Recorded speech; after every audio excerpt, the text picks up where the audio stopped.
এই মিয়া, এই ছোট ভাই, কি হতাশ, কি নিয়ে এত কষ্ট, আফসোস, পকেটে টাকা নাই? হ্যাঁ, বন্ধুর সামনে বন্ধু দোস্ত একটা আইফোন কিনছি, তুমি তোমার ভাঙা ফোনটার দিকে তাকাই যাচ্ছে। বন্ধু বান্ধবরা যখন চিল করার লেগে কি টুরে যাইতেছে, আর তুমি তখন ভেজা শরীর লয়া, ওই শার্ট ঘামে ভিজা শহরে টিউশন করাইতেছো, মানুষের বাসায় কামলা দিতেছো, শোরুমের সামনে দিয়ে হাইটা যাইতেছো, তোমার বন্ধু দামি ব্র্যান্ডের শার্ট পরিয়া পারফিউম লাগায় ডেটিং এ যাইতেছে, আর তুমি তখনও চিন্তা করতেছো যে আজকে রাত্রে বাসায় যাই কেমনি মিলটা খাবা।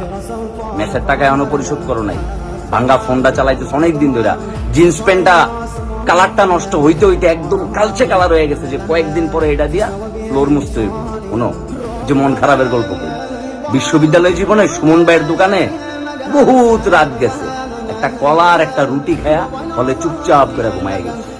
বন্ধু বান্ধবরা টুরে যাইতেছে, বলছি যে বাসায় যাইতে দিবেন, আস্তে করে হলে যায় চুপচাপ করে গেছে। আরে বাসাই তো নাই, বাসা থেকে তো সাপোর্ট পাই নাই, বাসা থেকে তো মাল দেয় নাই কোনোদিন, বাসার কথাই বইতে। এরকম জীবনে বহুত সময় পার হয়েছে, এক প্যান্ট কালা হয়ে গেছে, কালা। এত আফসোস রাখলে লাইফে চলবে। পরিশ্রম করো, সৎভাবে পরিশ্রম করো, দিন ঘুরবো।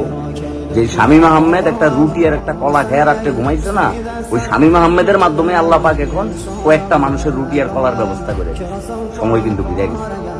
আপনি, তুমি, তোমরা, তোরা যারা এই ভিডিওটা দেখতেছিস না, তোরও দিন ঘুরবো। টেবিলে মনোযোগ দে, যেই জায়গায় নিজের যোগ্যতা আছে ওই জায়গায় নিজের কাজে লাগা, ভালো কিছু কর, ভালো কিছু শিখ, নিজের যোগ্যতা সম্পন্ন বানা। আরে কষ্টে দেখো বহু মানুষ বহুত কিছু করছে রে ভাই। তোর কাছে মোটিভেশন মনে হইলে মোটিভেশন, তোর কাছে যা মনে হইব তা, কিন্তু মনে রাখিস ভাই, খালি প্যাডে আর খালি পকেটে থাকলেই